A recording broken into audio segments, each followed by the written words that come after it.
Hi, everybody. I love those cabinet meetings. I do. I love them. The transparency is always fabulous. Oh, thank you for being here. I appreciate it. I see some new faces. Some of your colleagues are traveling today with the secretary. I think they're, because you don't look like Matt Lee at all, but that I've seen you before. It's all right. That's all right. Thank you all for being here.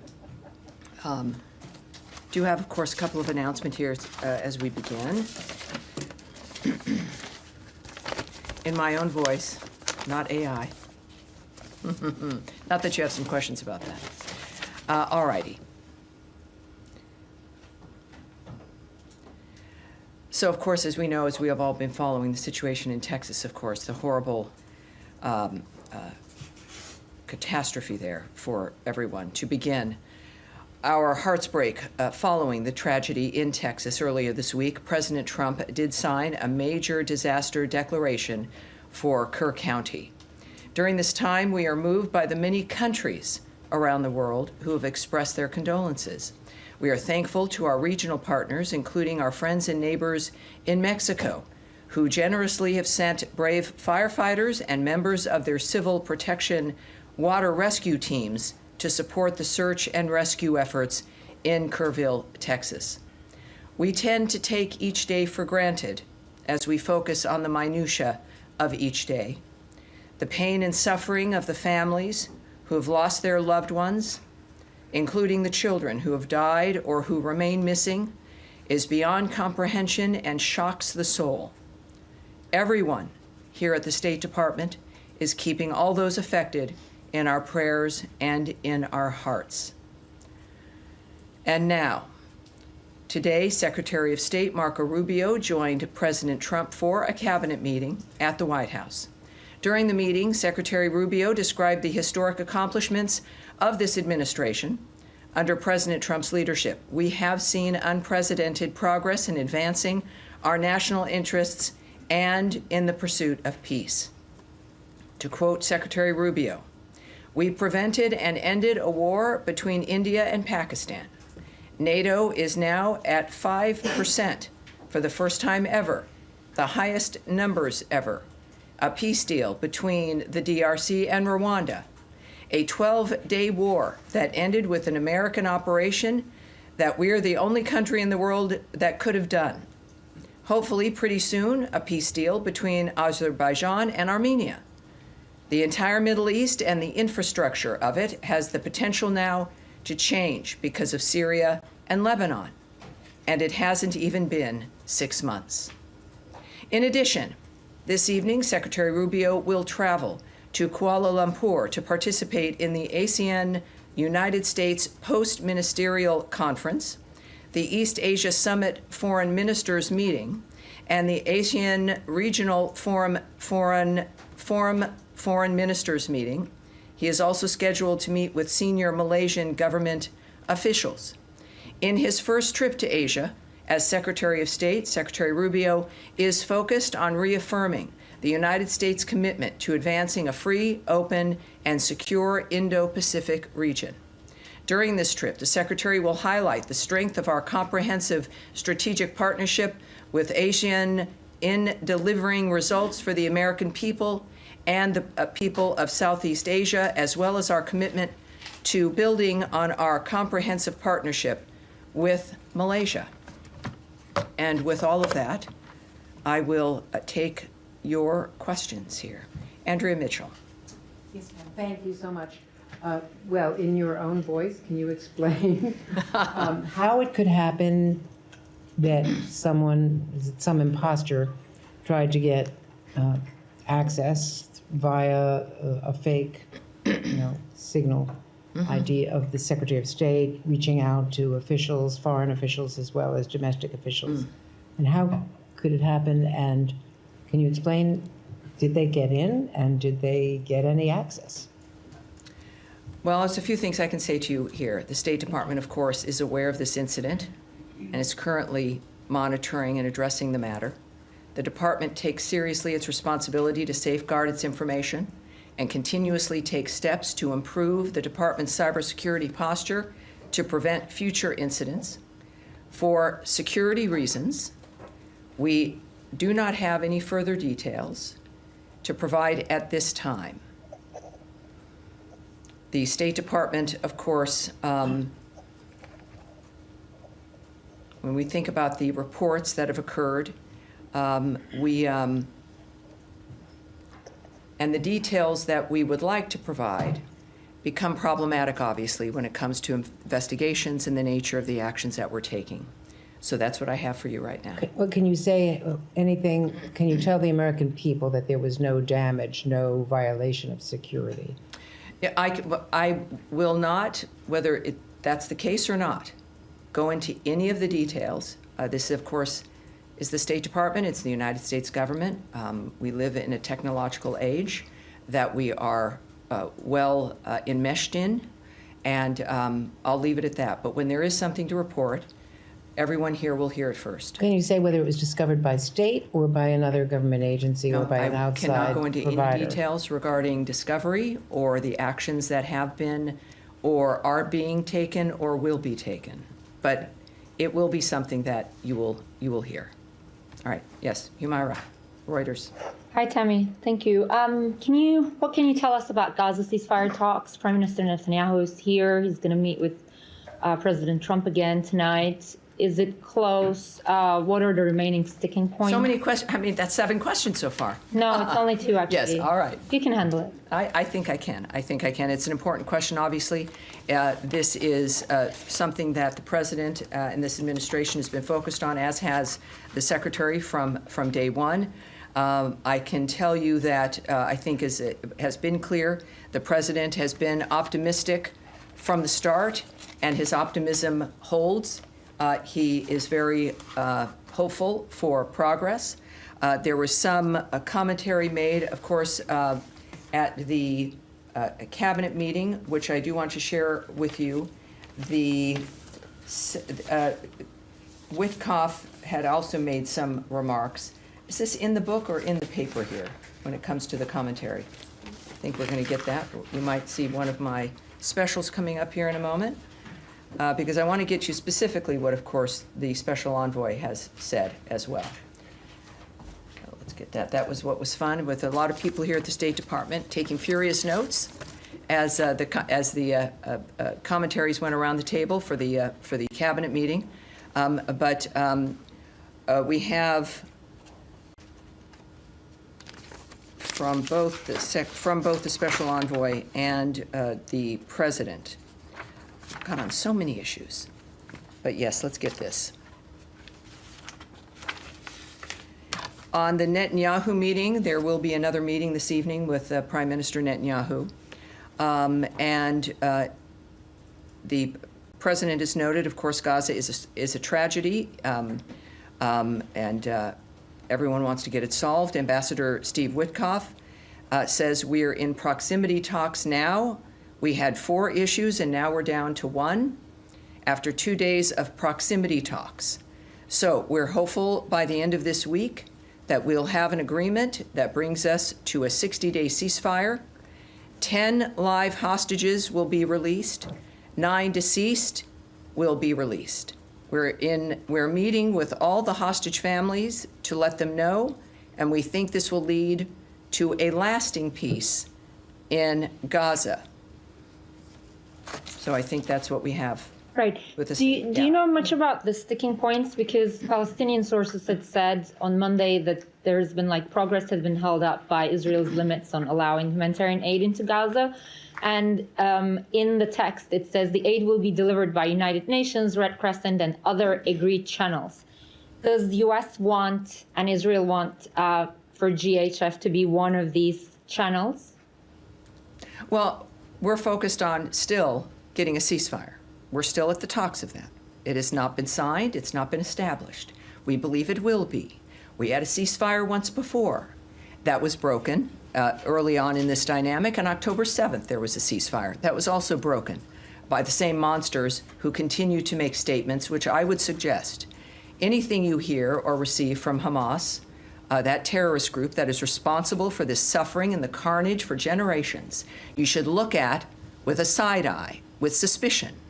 And many of the reports you hear are from that perspective, still certainly detached from what's best for humanity and from the reality of the situation.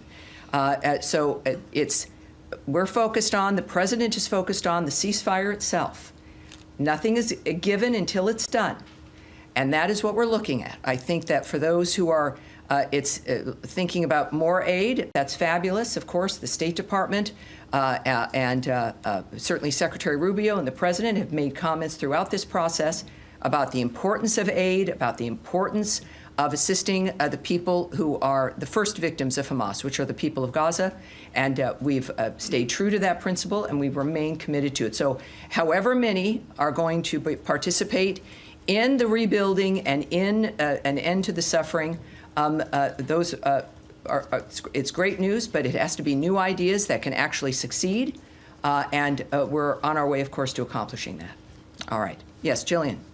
What was the Secretary's reaction to finding out that he was being impersonated and represented to allies and adversaries through this AI mechanism? We're not at a point here where I will discuss or portray what actions are being taken or his reaction. The Secretary, great news is, of course, he is very transparent, quite transparent, and he's direct with everyone. I think that any description of his reaction, of course, belongs to him, and I would suspect that at some point we'll have that for you. There was this press conference today, the Secretary of Defense and Agriculture were talking about the threat that the Chinese government poses here in the United States with the strategic acquisition of farmland that's near military bases. What is the State Department prepared to do to hedge against those kinds of intrusions? Well, it's an interagency kind of decision and discussions that go on, also negotiations, the nature of a full whole of government dynamic. When you're dealing with agriculture, you're dealing with Homeland Security, certainly, and the equities that the State Department might hold. I won't discuss what our actions would be or what the specifics would be. I'm sorry, I have a lot of not answers for you today at some point, but I would say that as soon as we have some kind of action, we'll let you know, but it's not something I can remark on today. Can you talk at all about if the sort of like writ large, if the department sees this as an ongoing threat as well? Well, that would require me to speculate or talk about an opinion framework, which I can't do, certainly at this point. But we'll have something for you soon. Yes, ma'am. Hi. GHF had said that it was undergoing an independent audit as a condition of getting U.S. government funding. Has it, in that it would turn over that audit to state in July? Has it turned over that audit, and will the State Department make that public? Well, I can tell you that for any aid, of course, there are some requirements. In this case, there's ongoing benchmarks, et cetera. So this is something that we follow and will expect certain details, to say the least. At this point, what I can tell you is that we're looking at their track record now, which is now at 66 million meals to date at 3 distribution centers, which they hope, of course, to expand.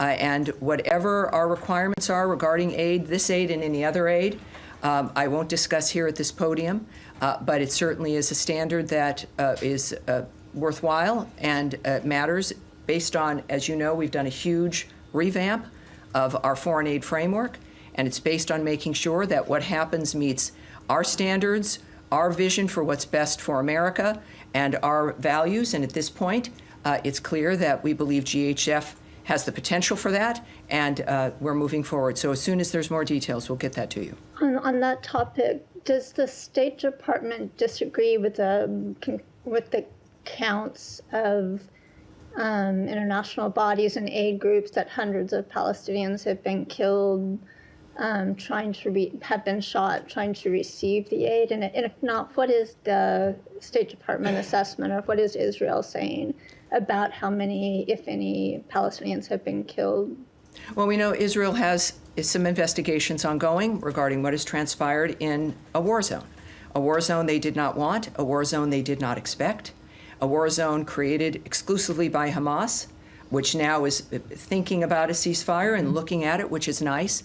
But this could end in a moment, as we all know, by releasing all of the hostages and by putting down their arms. They've chosen not to do that. In the meantime, in a war zone, and this is what the drama has been and why humanitarian aid has been so difficult, it's dangerous. It's a dangerous thing. People have weapons. Terrorists have weapons. They shoot people. They're holding hostages. They're maniacs. And we have endeavored to push through that to get aid to the people of Gaza without it being stolen by Hamas, which has used it, which has weaponized it, essentially, to enrich themselves, to purchase more weapons, to build more weapons, and to terrorize local residents. They're not stealing it because they care about the lifestyle or the quality of life of the people in Gaza. If they did that, they wouldn't be a terrorist group and they wouldn't have attacked and murdered 1,200 Israelis on October 7th. So it's about getting the aid where it belongs to the people who need it without putting it into the coffers effectively of the terrorist group causing all this death and destruction. Yes, Tom. On the future of Gaza, I mean, we know you've been very clear, says the President and the Secretary, that Hamas can't be a part of that. Correct. So what is the administration's vision for the future governance of Gaza? Well, the President has made clear, Secretary has discussed as well, the fact that Hamas cannot be a part of Gaza, of any power framework. It cannot exist, is the word that the Secretary used. This, however, as the President has also stated, the future of Gaza, it should be in the hands of the Gazan people and in that region. So this is not just our vision or a dictation of what will happen. This is about the countries, our partners in the region, who have been actively working to implement the new ideas that the President has asked for. So I won't speculate on what that will look like, but if this moves as we hope it would, which is always quickly under President Trump's direction, is that we'll see that sooner than later. And one thing I can tell you is that it will not involve Hamas. But just to follow up on that, I mean, that suggests that the US doesn't have a sort of clear vision for what the best future governance is. Well, no, it suggests that there's some things that I won't exactly tell you today. But so there is a vision, but you're not setting out what it is? Well, clearly we have multiple nations dealing with an issue that has gone on for generations, where people have said that they want it to end, they want it to be solved. The results have been not good, ending up in Hamas in this kind of dystopian dynamic. And then President Trump comes back and says, I want new ideas. This can't continue. Working with all those nations in the region, hand in hand, to come up with a new idea. What that new idea will be, I can't describe, but they're not playing tiddlywinks. They're actually making, having a vision for the future of how this constructively could work. But just to clarify, does that include the possible, as the administration terms it, relocation of Palestinians from Gaza? I won't discuss the details. Because when the President was asked about this in the White House last night, his first reaction was to defer to the Israeli Prime Minister about that very question. I mean, he didn't answer it. I think that when I refer people to other agencies or to other people, it's either because it's more appropriate or because it's something that is not correct for me to speak about, or I don't have the details. When speaking about another nation's approach with something, it's appropriate to refer to that friend who's sitting there with you. President Trump has not just the desire to ask for new ideas. He asks for them because he gets them. He knows new ideas are possible. His life is a new idea. The nature of what he's accomplished politically is a new idea. He knows that if you put your mind to it and you need to accomplish something very specifically, you must determine what that will be, as opposed to being carried along by a system or a machine or the wind. So when he lives his life that way and he knows that it works, it's not always easy, but that sometimes it's the only way, if not most of the time, if you want real success and real progress. is to have the new ideas. But And that's what we're waiting for, and it will not look like what's happened before. Although that yes, isn't the a other new Tom. idea. Yes, sir. Thank you, Tammy.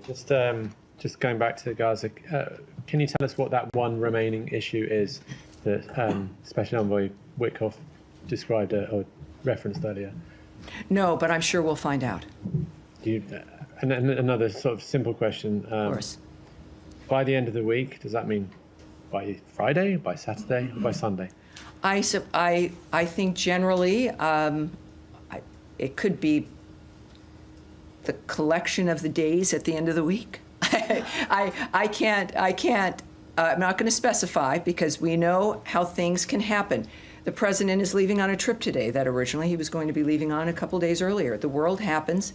These are men and women who are at the forefront of deliberate change, and they're determined to be managing it. So these are the people who understand, and that's a very specific thing to say, even though it was kind of end of the week. I would say, to clarify a little bit more, I would say probably the end of the week. Yes. Thank you, Tammy. Two separate topics. Before that, just to clarify, you meant the president leaving today for trip, or the secretary? No, it's the secretary. Okay. Obviously, the secretary. Did I say the president? Well, I'm Secretary of State Marco Rubio. Yes, both men are on my mind. On Ukraine, I would appreciate if you help us understand whether the president's latest assessment of Putin will lead to any real policy change when it comes to arms shipment issue. Are we back to pre-July level, or is this administration now committed to deliver on all the previously made commitments? Well, I mentioned in our last briefing when there was some concern and hubbub about arms shipments stopping from the United States to Ukraine. And my warning then was, wait a minute, that this is one situation, that you should not extrapolate it as a new policy or position, that we have been and remain Ukraine's biggest supporters. We care about those people. We care about making sure that they have what they need. The president has been very vocal about the wholesale slaughter that has been going on and how it has to stop, how there has to be a ceasefire, and how it has to be between the two parties. Within that, I noted that, of course, wait, and here we do now have, besides a phone alarm, we have, of course, the resumption of weapons shipments to Ukraine. The president has been vocal about this. Without the details of exactly what, the president feels obviously very passionate and determined regarding the ability of Ukraine to defend itself. That's the commitment. And Caroline Levitt, my colleague, noted just yesterday the shipments pause was part of a standard review of all weapons and all aid the U.S. is providing all countries and all regions around the world, not just Ukraine. And a few days before that, President Zelensky noted about his phone call with President Trump. We had a very good call, I think a very strategic call. We've been helping them and will continue to help them. This is the President speaking about Zelensky. It's a pretty tough situation. So again, we've been helping them. We'll continue to help them. It's a pretty tough situation. And so that's our position. It's what it has always been. And I'm glad that there's some clarity here after last week. I do have follow-ups, but I'll leave it for another day. Well, yeah. Second topic. Going back to your opening statement on the Secretary's speech during the cabinet meeting, he talked about Azerbaijan and Armenia. I'm just curious whether there's any active U.S. involved, U.S. lead mediated process right now going on. What makes the Secretary believe that there's a happy ending there? Well, that's a good question, and we'll have some of that for you, but it was important enough, of course, for him to mention. And we're excited about the multitude of arrangements and ceasefires and changes that we've been able to be involved in. The Secretary noted that for a reason, and when we have some more details for you, I'll get it to you. Thank you. All right. Yes, sir, in the back there. Can I ask a question on Iran? The president mentioned yesterday that the Iranians have requested a meeting. Your Iranian counterpart today countered that and said there has been no request on the Iranian side. Is there a misunderstanding here? And are you still communicating via the Omanis, or are there other countries involved here? Well, I would say that I don't have a counterpart in Iran. I'll say that right now. But I would remind you that our commitment to all of these issues remains. The president has been very public in saying that he wants Iran to return to the normal collection of nations. Our commitment has been steadfast through all of these conflicts, and now is a time for Iran to take advantage of that. But we've, of course, seen them do certain things that have not been helpful, like withdrawing from the IAEA, et cetera. But President Trump is determined to have success there for the Iranian people and for the world and for the region. So I don't have details for you now about what may or could happen, but I do know that the president remains committed to a world at peace and to doing everything he can to make that possible. Yes, and yes, sir. Follow up on that. Thank you so much. Has any meetings with Iran been scheduled yet, or are you still discussing to set up a meeting with Iranian in somewhere in Middle East or in Europe? You're asking about the Kurds? No, I'm asking about this. This will be my second question, actually. My question is follow-up for my colleagues from BBC. Has any meeting scheduled with Iranian yet, or you are still working on that? I can't speak to that at this point. Okay. And my second question on the yes. Kurds. Yeah. Could you share the State Department's comments regarding the recent meetings between the Kurdish-led delegation with the Syrian interim government in Damascus, and how does the department view Damascus' apparent lack of response to the Kurdish delegation's request to continue their dialogue? That's good. That's a good question, but we have to take it back. I know there can be something. There's a lot of course, action and change, courtesy of Ambassador Barak, our ambassador to Turkey, who's leading the reformation, if you will, and the assistance to Syria. The Kurdish position there, of course, is of interest to many, and so we'll get that back to you. And lastly, about how do you see the recent dispute between Karachi and Baghdad over the budget and oil issue? Is this about the salary payment still? Exactly, yes. Yes, well, as we know, that's been a long time issue. I appreciate you staying on it, many others staying on it as well. I can reiterate for those who are unaware of the situation, which, again, the Middle East changed a couple of weekends ago, right? It changed dramatically. But I can tell you that we continue to urge Baghdad, in this case, and Erbil to resolve their issues through constructive dialogue. That has not changed. We still want that. Resolving this salaries issue sends a signal that Iraq is creating an environment in which U.S. companies would want to invest. That, I think, is even more heightened now than ever before with the potential. Successful resolution would also send a positive signal on broader cooperation for the benefit of all Iraqis, such as the reopening of the Iraq-Turkey pipeline and additional energy exploration, including with U.S. companies. I know that President Trump's vision of a peaceful world is one where everything is possible. Iraq fits into that, obviously, as do the Kurdish people. Nothing is impossible, and we've got the leadership that I think can take us there. Next to me? Yes, sir. Thank you. As we know, after October 7, 2003, always Prime Minister Netanyahu talking about the new Middle East. And President Trump is very concerned about the stability and peace. Can you update us now, Prime Minister Netanyahu here in town, do you continue to support Israel for peace and stability in the Middle East and fight terrorism and proxies in the region? I think it's pretty obvious with the relationship between President Trump and the Prime Minister of Israel, Netanyahu, as well as the Secretary of State and his comments and his relationship as well.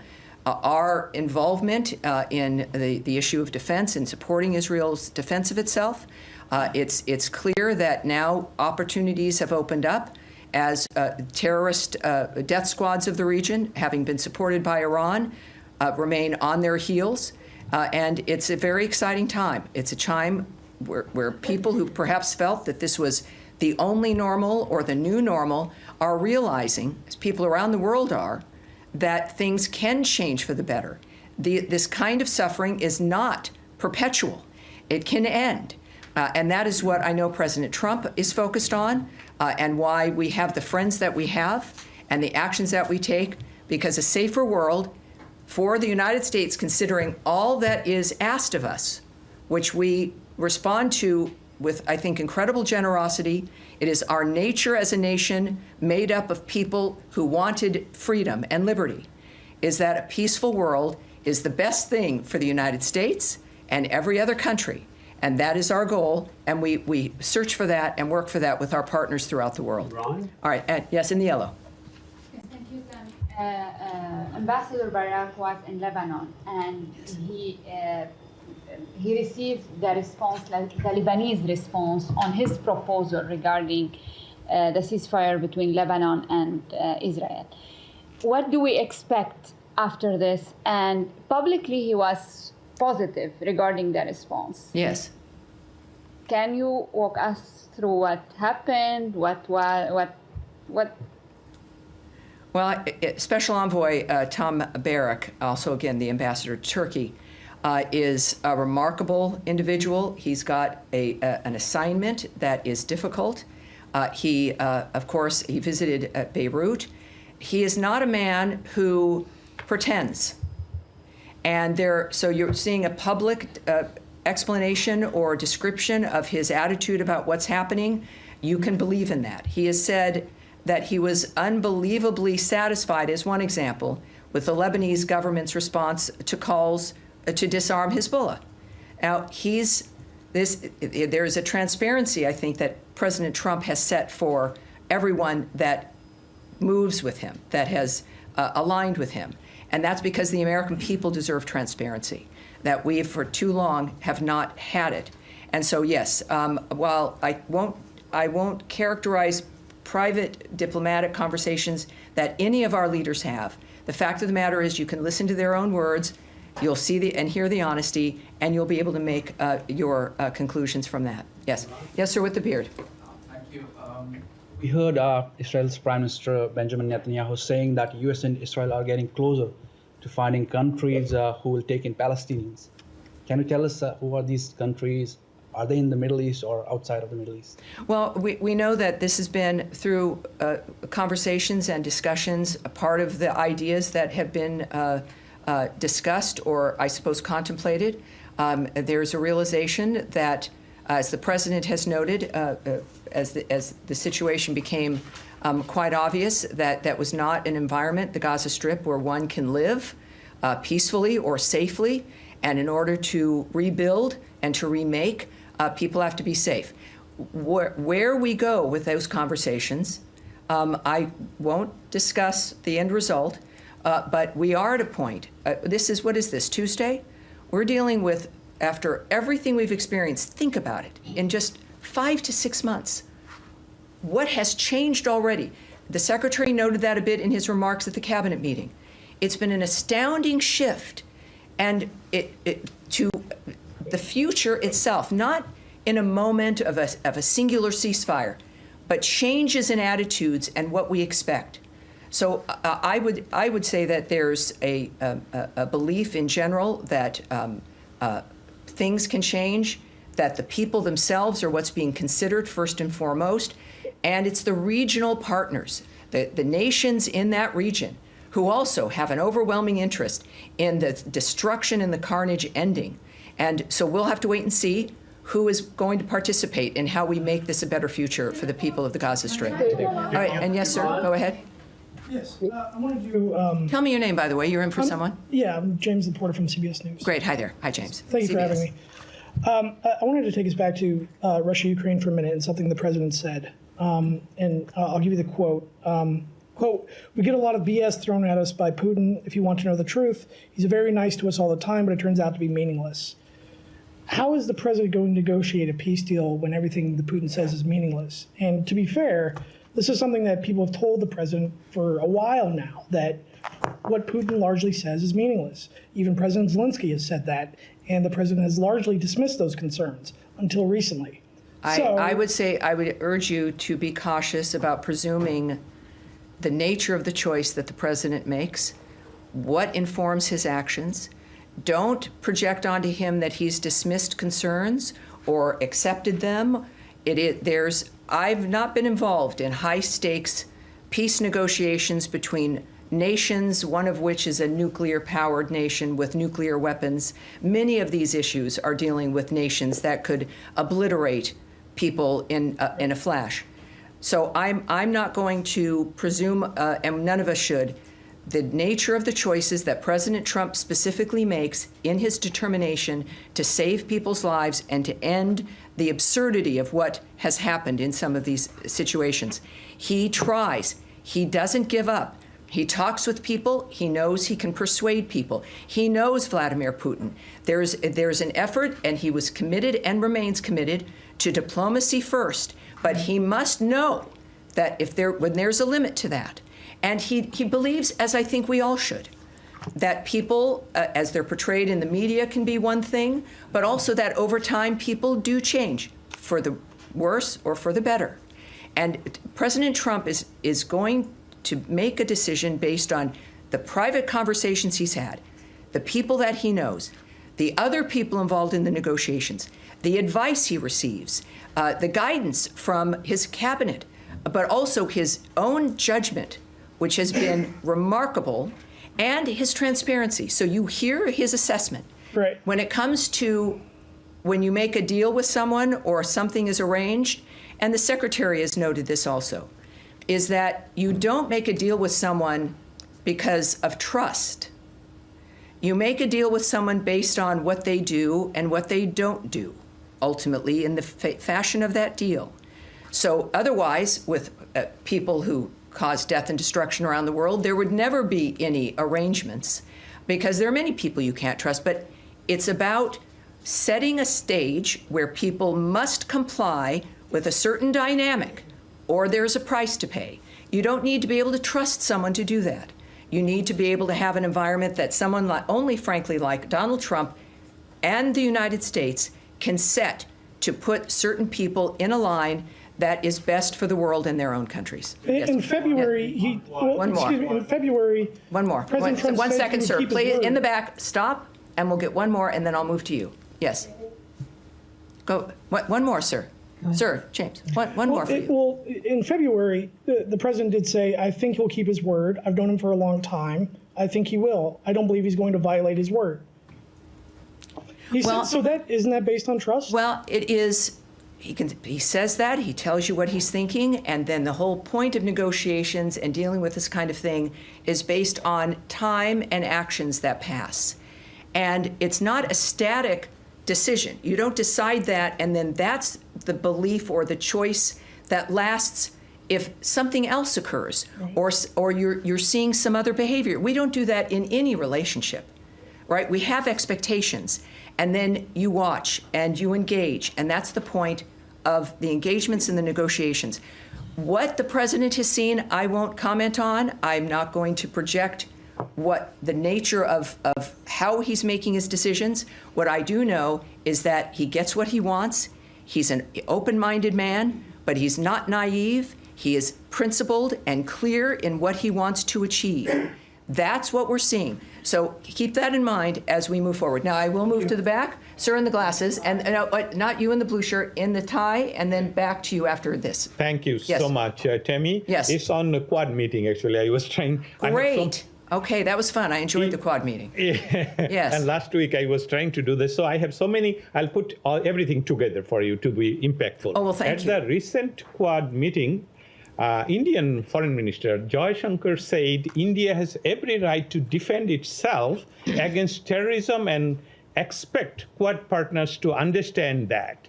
Given the situation that India shares the longest border with Bangladesh, given the situation, last week, ammunition linked to the last year violent anti-government movement in Bangladesh was found in the baggage of UNIS interim government advisor Asif Mahmood at Dhaka International Airport. And under the UNIS-led interim government, last week, Sri Sri Durga Mandir, Hindu Mandir, was demolished by government bulldozer. Hindu Barber was taken. All right. Now we try to avoid soliloquies or the little history lessons. I understand it's complicated, detailed. dynamic involving India and Bangladesh. We understand that.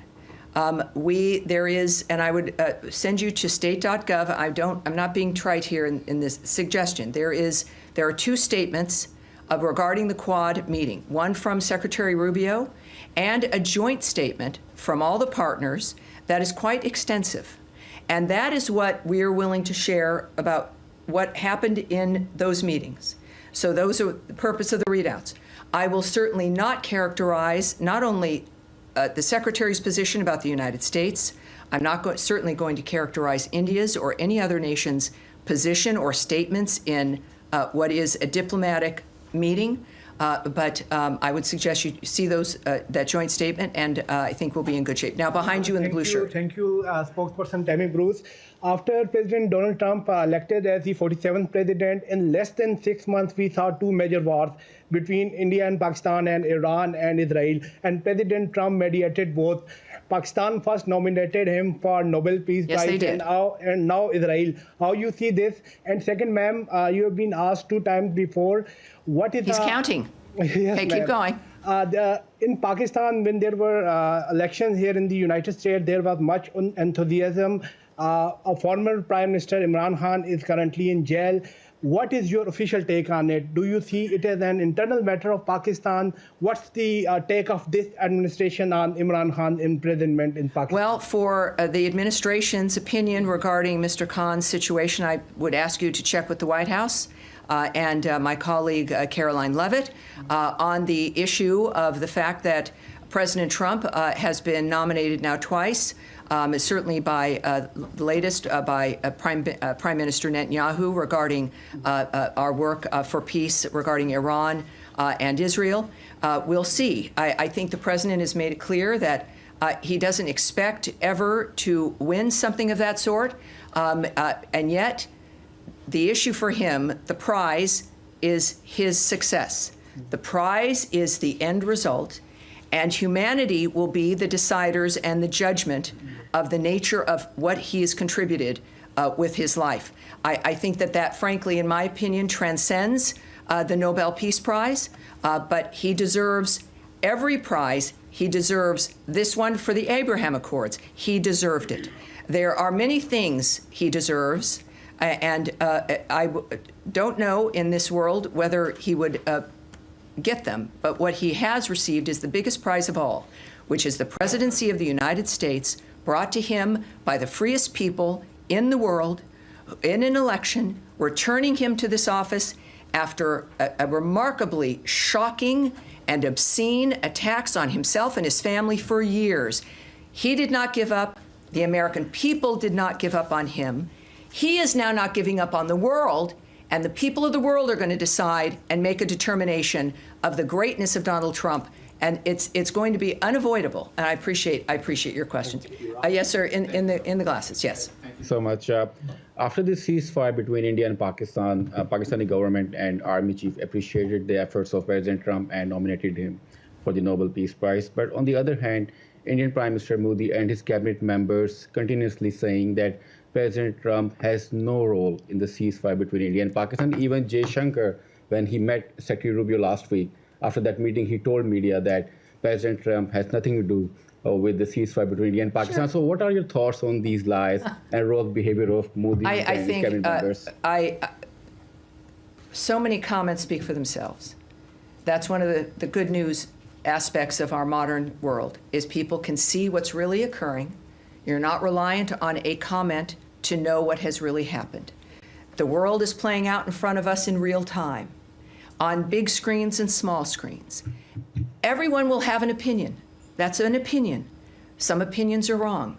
Mine rarely are, but other people's opinions can be wrong. But that's what we get to do, is an analyze and judgment. And the fact is that we understand in front of us every day the clarity of what's transpiring in our world. We're the first generation of a couple generations here. So many of you are much younger than I am. Where my generation, perhaps I would say, growing up with a big TV that had the turn dial, and I was the remote control. It was, Tammy, go change the channel. And you change it, you got 4 channels, and the speed, the exponential speed of change of technology that now I would watch television on my phone that is in my hand is natural for so many, but it reminds many of us of how quickly things will change, how much information we can get, and the seriousness of making up our own minds when it comes to the things that the world puts upon us. Donald Trump is here to help make that easier and to help use this to make things clear. Secretary Marco Rubio is in the same position. The Vice President of the United States also involved in the negotiations with Pakistan and India. J.D. Vance, same dynamic, fresh views, new ideas, understanding the world as it sits, and making sure that it's better when they leave, and they will be recognized for that. That's it for today, you guys. I will be here all week, and I will see you on Thursday. We will get, with many things up in the air, we will keep an eye on state.gov and releases that I put out, and also the President's Truth Social, the Secretary of State's X account. Andrea, what is your X account? You've got an X account. Do you keep in touch with Andrea Mitchell? What's your X account? She's not going to say it. All right, you can look her up. And what am I at? State DEPT Spox, SPOX. Stay in touch. Watch everything. Make up your own mind. And I'll see you on Thursday.